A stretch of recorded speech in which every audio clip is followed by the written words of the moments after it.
화해자들 reconcilers 베드로전서 1장 8절에서 12절의 말씀입니다. 감사절이 지나고 성탄절의 축제가 진행되는 계절이 되었습니다.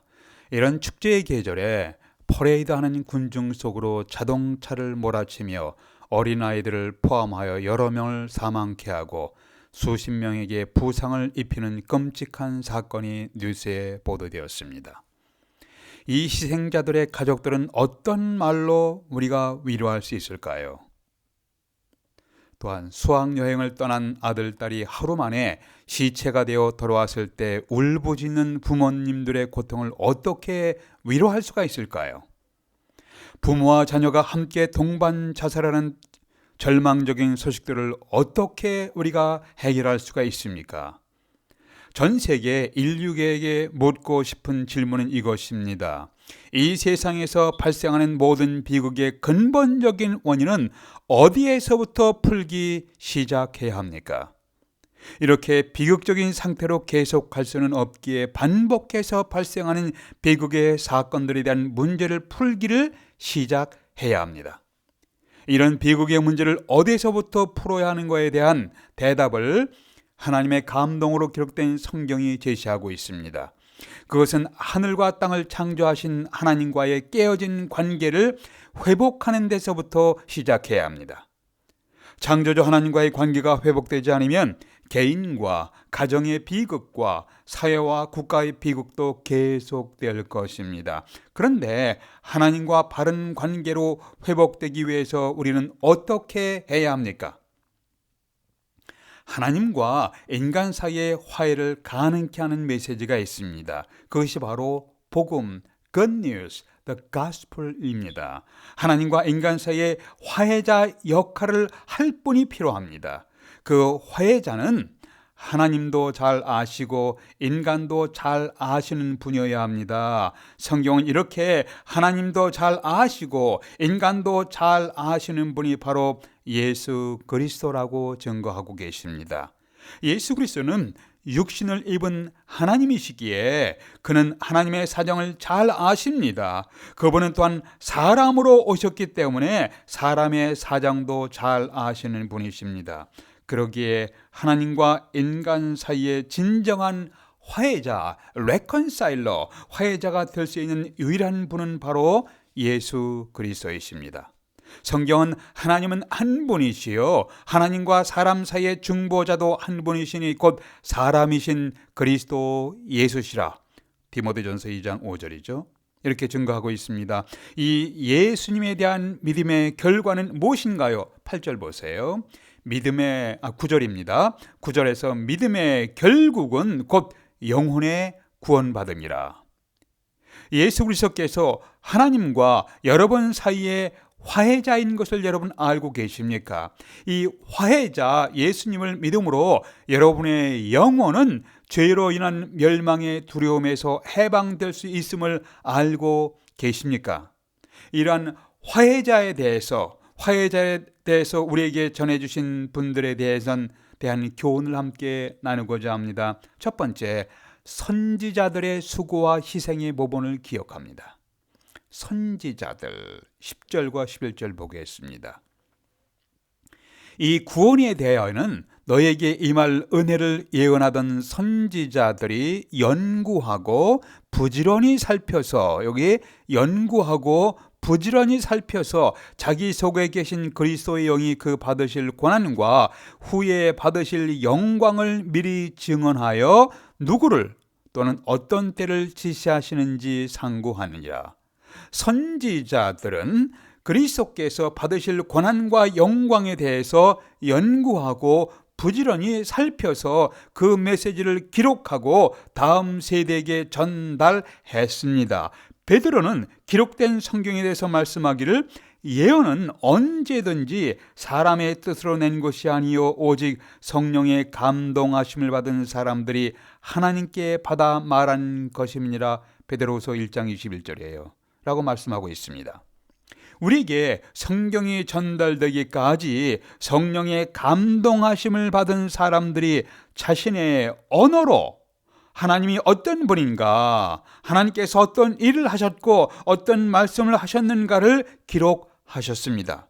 현재 우리에게 주어진 성경이 있기까지 성령님의 감동하심을 받아 하나님의 사람들이 부지런히 연구하고 살피면서 메시아 구원의 진리 받으실 권한과 영광을 기록했습니다. 현재 여러분은 선지자들께서 목숨을 걸고 연구하고 전파하신 진리를 기록된 성경을 귀하게 여기시고 계십니까? 우리에게 전달된 성경에 나타난 놀라운 하나님의 진리에 대해서 우리는 부지런히 연구하고 살피는 모습이 있는가요? 이 하나님의 진리를 모르면 어떻게 됩니까?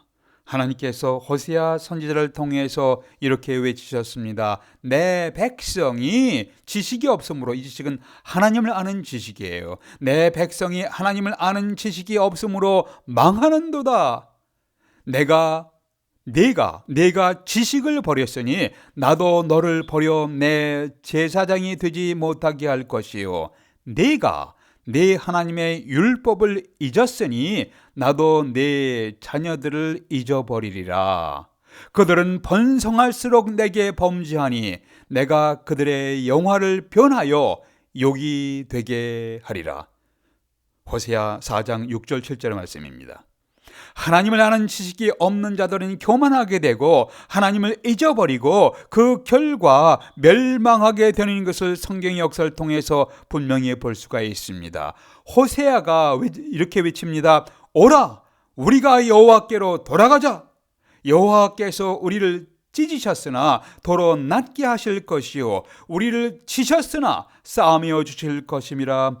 그러므로 우리가 여호와를 알자, 힘써 여호와를 알자. 호세아서 6장입니다. 여러분은 규칙적으로 하나님의 감동으로 기록된 성경 말씀을 성실하게 배우고 그 하나님을 아는 지식에서 성숙해 가고 계십니까? 사도 바울은 모든 성경은 하나님의 감동으로 된 것으로 교훈과 책망과 바르게 함과 의로 교육하기에 유익하니 이는 하나님의 사람으로 온전케 하며 모든 선한 일을 행할 능력을 갖추게 하려 함이라. 디모데후서 3장 16절 17절의 말씀입니다. 하나님의 사람들이 하나님의 감동을 받아 자신의 언어와 문화 속에서 기록한 성경은 다음 세대의 하나님의 사람들을 교훈하고 범죄한 길로 걸어갈 때 책망하며 바른 길로 인도하고 의로 교육하기에 유익한 말씀입니다. 이러한 말씀을 통해서 하나님의 사람들을 훈련시키고 성숙하게 하여 모든 선한 일을 행하게 준비시키고 주십니다. 여러분 자신은 하나님의 감동으로 기록된 성경 말씀을 배우며 가까이 하고 계십니까? 여러분의 가정 중심에는 성경 말씀이 존중되고 있습니까? 성경 속에 계시된 하나님과 구원의 주님 예수 그리스도를 믿고 배워가고 계십니까? 이 성경 말씀을 통해서 하나님이 우리를 치료하시고 회복시키시며 새로운 힘을 주실 것입니다. 부지런히 연구하고 살폈던 선지자들의 모본을 기억하며 우리도 성실하게 부지런하게 성경 말씀을 살피며 배우시게 되시기를 기원합니다. 두 번째, 복음 전도자들의 수고와 희생의 모본을 기억하십시다. 첫 번째는 선지자들의 수고와 모본이 있습니다. 두 번째는 복음 전도자들의 수고와 희생의 모본을 기억합시다. 12절 보세요. 메시아의 고난과 영광에 12절은 이렇게 말씀하고 있습니다. 이것은 하늘로부터 보내신 성령을 힘입어 복음을 전하는 자들로 이제 너희에게 알린 것이요, 천사들도 살펴보기를 원하는 것이니라. 천사들도 살펴보기를 원했던 메시아의 고난과 영광을 우리에게 전달하신 분들은 바로 복음 전하는 자들, 복음 전도자들이었습니다. 이 복음 전도자들이 우리에게 죄로 인한 심판과 형벌에서의 구원, 죽음을 정복하시고 부활하신 주님을 믿는 자에게 주시는 영원한 생명에 관한 소식을 우리에게 전달해 주었습니다. 여러분에게 복음의 소식을 전달해 주신 분들에 대해서 여러분 감사의 마음을 갖고 계시는가요? 오래전에 어느 책에서 보았던 감동적인 이야기를 나누고 싶습니다. 미국 서부의 오레곤주에 사는 50대 초반의 여자 교사께서 30년 전에 자기의 법정에 나와서 자수한 충격적인 이야기가 USA 투데이에 실린 적이 있습니다.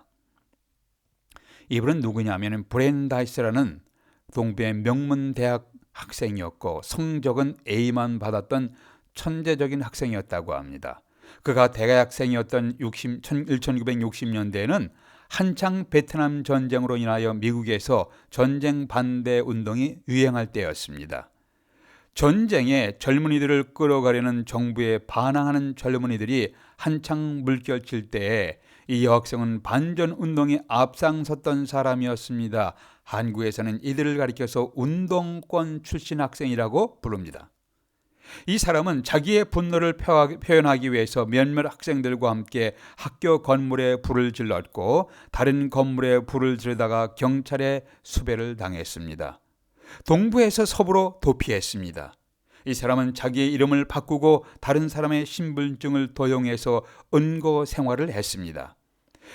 그러면서 여전히 반전 운동을 열심히 했습니다. 그는 이 전쟁에 반대하는 것이 도덕적으로 합당하다고 생각했습니다. 그는 자신이 건물에 불을 지르고 분노한 것이 정당하다고 생각하며 자신을 위로하였습니다. 뿐만 아니라 그는 열심히 한 마을에 가서 봉사하며 커뮤니티에서 수여하는 최고의 봉사상을 받기도 했습니다. 그는 학교 선생이 되었습니다. 너무 열심히 가르쳐서 많은 메달과 표창장을 받았습니다. 그런데도 불안하고 기쁨이 없고 마음의 평안이 없었습니다. 잠을 이루지 못하는 밤들이 계속되었습니다. 혹시나 자기의 불안과 자기의 병적인 마음의 고통을 잊어보기 위해서 사랑을 해보았으면 좋겠다고 생각해서 결혼을 했습니다. 그러나 그 마음속의 고통은 해결되지 않았습니다. 마침내 그는 자기의 정신적인 갈등을 해결하기 위해서 정신과 의사와 그리고 카운셀러를 찾아갔습니다. 약간의 도움은 되었지만 그것이 근본적인 도움은 되지 못했습니다. 자꾸만 자신이 건물에 불을 지르고 약탈했던 과거가 재생되어서 그것을 잊어버리려고 하였지만 잊어버릴 수가 없었습니다. 카운셀러는 자신을 학대하지 말라고 했지만 어쩔 수 없이 고통을 당하게 되었습니다. 그러다가 크리스찬 카운셀러를 만나게 됐습니다. 그 크리스찬 카운셀러는 그분에게 예수 그리스도의 사랑과 용서의 소식을 설명했습니다. 인간은 하나님을 거절하고 범죄했습니다. 하나님의 심판을 받아 마땅하지만 예수 그리스도께서 우리의 죄를 대신 짊어지시고 십자가에서 죄의 값을 갚으셨습니다. 이 예수 그리스도를 믿는 사람들은 하나님께서 용서해 주시고 하나님께서 이들을 향한 심판에서 구원하셨습니다. 이러한 복음을 들으면서 이 사람은 하나님 앞에서 자기의 과거의 죄를 고백했습니다. 회개했습니다. 예수 그리스도를 믿고 영접하게 되었습니다. 30년 만에 이 자매의 마음속에 평안이 찾아왔습니다. 이 사람은 용서와 큰 기쁨을 경험하게 됩니다. 마음의 평안을 회복하였고 사람이 변화되기 시작했습니다. 나흘만 있으면 법정 시효가 만료되어서 그 다음에는 법률적으로 죄인이 아닌 것으로 되는데도 불구하고 그 나흘을 앞두고 이 사람은 자수하면서 법정에 출두했습니다. 신문 기자들이 나흘만 있으면 모든 죄가 면제되는데 왜 법정에 나오느냐고 질문했습니다. 그때 그는 이렇게 대답했습니다. 나는 하나님과 내 자신 앞에서 떳떳하고 싶어요 라고 대답했습니다. 그에게 현재의 소감을 물으니 나는 지금 너무 평안합니다. 나는 너무 매우 행복합니다. 이것이 정말로 예수 그리스도를 믿고 용서의 은혜를 경험하고 구원받은 영혼을 가진 사람의 고백입니다. 성경은 말씀하기를 믿음의 결국은 9절이죠. 믿음의 결국은 곧 영혼의 구원을 받음이라. 여러분의 영혼은 죄로 인한 심판의 두려움에서 해방되셨습니까? 나에게 그리스도의 복음의 진리를 전해주신 분이 나의 부모님일 수가 있고 형제나 자매일 수가 있고 나의 친구일 수가 있습니다. 주변에 있는 이웃분들이나 크리스천 카운셀러가 나에게 복음을 전해줄 수도 있습니다. 나의 영혼이 죄로 인한 심판의 두려움에서 해방되도록 그리스도 복음의 진리를 전해주신 분들께 여러분은 감사의 마음을 갖고 계십니까? 한 걸음 더 나아가서 여러분이 만나는 사람들에게 죄로 인한 심판의 두려움에서 해방과 용서의 소식을 전달하고 계십니까? 성경은 전파하는 자가 없이 어찌 들으리요? 듣지도 못한 이를 어찌 믿으리요? 라고 말씀하면서 아름답도다 좋은 소식을 전하는 자들의 발이요. 로마서 10장입니다. 라고 성경은 말씀하고 있습니다. 여러분에게 복음의 좋은 소식을 전해주신 분들께 감사하며 여러분도 복음의 좋은 소식을 전달하는 아름다운 발을 갖게 되시기를 기원합니다. 나 같은 죄인 살리신 주 은혜에 놀라워 잃었던 생명 찾았고 광명을 얻었네. 큰 죄악에서 건지신 주 은혜 고마워. 나 처음 믿은 그 시간 귀하고 귀하다. 잔 뉴턴의 고백이 담긴 찬송가 나 같은 죄인 살리신 Amazing Grace의 찬송입니다. 우리 모두 이 찬송이 우리의 신앙을 고백하는 찬송이 되기를 바랍니다. 기도하시겠습니다. 아버지 하나님, 한 해에 지나간 사건들을 정리하며 마무리해야 하는 시절이 되었습니다. 예수 그리스도의 은혜에 감사하고 우리에게 주님의 복음을 전달해 준 분들의 수고와 희생을 기억하며 감사하는 마음을 갖기를 원합니다. 전 세계적인 코로나 바이러스 재앙으로 인해서 고통하는 세상 속에서 더욱 주님의 복된 소식이 필요한 때입니다. 저희들이 복음의 소식을 전달하는 아름다운 발과 입술을 가진 하나님의 사람들이 되게 해 주시옵소서. 우리 주 예수 그리스도의 이름으로 기도하옵나이다. 아멘.